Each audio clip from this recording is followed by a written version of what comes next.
There's a cold wind blowing in from the north, but it's on the horizon. It's not winter yet here at LTM. It is only autumn. The leaves are changing. There's a nice gentle breeze. I have my Halloween decorations out on the front porch and the lawn and the side of my house. We like Halloween. Anyway, it would be absolutely fantastic if we could talk about a horror novel today. So what do? I go to the local bookstore, I push back all the Stephen King that I find, and I come up with this. Scott Smith's The Ruins. Today we're going to grade it. We're going to either offer it up or save it. And if you listen close, I'll tell you how you can get your hands on my copy of Scott Smith's The Ruins. So Voidy, set the scene. Two young American couples are traveling to Mexico just before grad school. They're on their last adventure before they settle down to start their lives. While diving off the coast, they meet a German, and this German has lost his brother. His brother has gone searching for these ruins in the jungle, and the love and affection of a young archaeologist, no less. The German, after a few days, asks the American couple if they will come along with him as he goes searching for his brother. A Greek tags along, thinking that it's a party, and off they go. Everybody they come across has said, you don't want to go there. And yet they push forward, searching. And then they come across these Mayans that they can't speak with. And these Mayans are very disinterested. They don't seem to care about these, white people very much. But our group, they go back. They figure out where they went wrong on the path. And they end up finding this hill covered in these vines with red flowers. This must be it. There's a tent at the top of the hill. That must be the dig site. And so they start to approach it, and the Mayans come screaming out of the jungle, trying desperately to get these travelers to go no further. But one of them decides they're going to take a picture. They back up for the shot, and they step on the vines. The Mayans immediately change their tune. They will not let these travelers go. They push them onto the hill, and then they surround the entire perimeter of this mound, isolating and keeping these venturers hostage. Well, they go to the top, and there's no signs of any dig. There's no signs of anyone. And then it becomes clear as we progress through the book that these vines are eating people. I'll leave you to read what happens next. So how does it score? Let's talk about character. I have been more torn about how to evaluate the character of this novel than almost every other aspect. And there's a really good reason why. While I was reading it, the characters, the choices they made sense. The way they behaved felt, compelling and interesting. I wanted to read more. And then when I finished it, I thought, wow, that was the characters were pretty strong. And I think that this is where going and reading other, reviews can really help influence how you think about it after the fact, not necessarily before, because it became clear that these characters were more stereotypes than anything else. That these characters, even though they're very compelling, are very shallow. We don't actually get that much information about them. And this is where I've really been conflicted, because these characters feel very compelling. These characters fit these niches that are in this book of different sort of ways that people handle survival. And therefore, this book is compelling. It's interesting. But are these characters as well developed as they could be? Probably not. And so, because they're compelling, I'm going to give it a 3. But because I think there's room for improvement, I'm going to give it a 3. So how about the setting? Well, I think that I can picture this mound, this ruin so well that Scott Smith did his job. I gotta say, it is very vivid and well done, and I like it a lot. The world building is fantastic. And now I have to address another thing. A lot of people had problems with the world building. They said, we don't understand how long this plant has been here. How did it come to live here?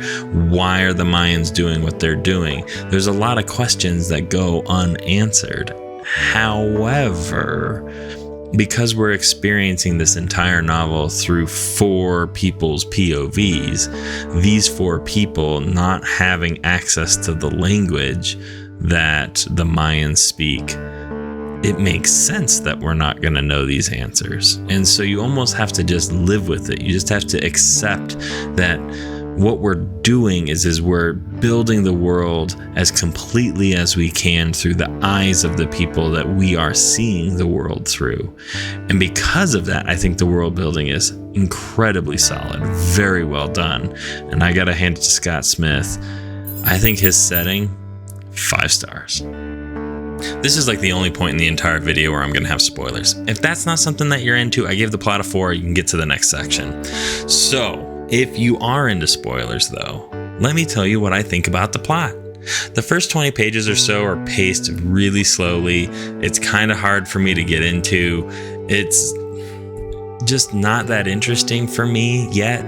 And then once they go into the jungle and they're searching for his brother, that's when it really starts to pick up. And that's when I can start to get into this novel.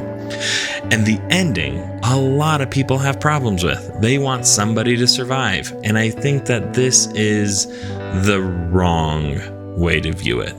Everybody dying at the end is the tragedy. It is, especially with that last section at the end where you see the cyclicality of these Greeks finding going in to try and find their companion. Like, this is cyclical. This is happening over and over and over again. And this almost amplifies the tragedy. And I like it. I like that ending. A lot of people don't. They want somebody to survive, but that would go against the world building that we do have, where we know like these vines are growing in your clothes, they're growing on you, and the minute she steps on this vine is when the Mayans flip out and they're like, no, you don't get to leave. Absolutely. Like this, there's no way they're getting out of this alive. And I thought that was just the correct way to view it. And because I liked the plot so much, didn't really care for the first 20 pages or so, I give the plot a 4. How about the form? Well, this is one long narrative. There's no chapters, no sections, and the only change that we get is when we change POV. So, is it new? Not really. This form has been done before. I've seen it other places. It's done well. I like it. It might be slightly different than I've seen before, but not enough to where I'm going to be giving it those extra 2 points that form needs. But I will give it full marks because the form does work. I do like it. I think it does a good job in the form it has chosen. So 3 stars for form. How's the quality of the ruins? Is it a good quality or bad quality? Actually, I think it's a great quality. I don't get tripped up on anything. It reads very well. And in fact, I would go one step further to say that Scott Smith has a great capacity to control the pacing of the novel. There are times where he uses really large paragraphs and almost no dialogue, really slowing the pacing down, making you suffer through what is happening to the characters. And then there's times where he's got really short paragraphs and lots of dialogue, and that speeds the pacing up and really drives the action at times. And because he can control the pacing so well, I think that just is an example of how great the quality is. And so for that, I will give it 5 stars. Did I enjoy the ruins? Well, I spent large sections of this novel having Little Shop of Horrors songs in my head and hearing "Feed me." It's just gonna happen. I mean, the villain's a vine that eats people. It's just, you almost have to just accept that it's there and move on. I thought the action was compelling. I really enjoyed it. Had lots of fun. Those first 20 to 30 pages were just such a slog that I probably would have put it down, even though I enjoyed so much of the rest of it, because that first initial part just wasn't working for me. And yet it works for other people. I've heard that that was the best part for some people, that once they got to the ruins, it was all downhill from there. Everybody has their own taste. Everybody likes different flavors. And so I'm going to give it 4 stars for enjoyment. That gets doubled to 8. Before I reveal the composite score for the ruins and either chuck it into the void or save it, I want to tell you how you could win my personal copy of the ruins. That one right there. You see, if you live in the United States and you're over the age of 18, you could win my personal copy of Scott Smith's The Ruins. All you have to do is answer this question in the comments. What is the best environmental antagonist that you have read in fiction, and why was it so good? The official rules are linked in the description, as is the deadline. So, how did The Ruins score? The Ruins is a great romp. I had loads of fun reading it, but it's also not perfect. It does, however, get 28 stars, which is enough to save Scott Smith's Ruins from the void. So, Voidy, you don't get this one today. If you're not acquainted with LTM's community page here on YouTube, you probably don't know that you get to vote on what I read next. And if you are acquainted, you might have voted for James McBride's The Heaven and Earth Grocery Store. This is our next read. And I gotta say, I'm expecting quite a lot.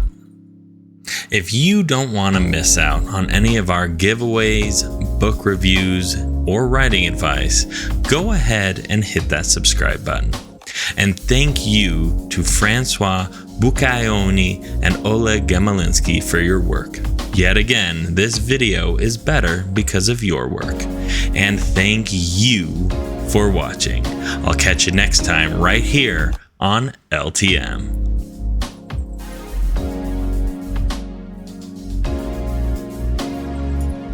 Suck back that pumpkin spice latte. Oh my gosh, what is that? What is that?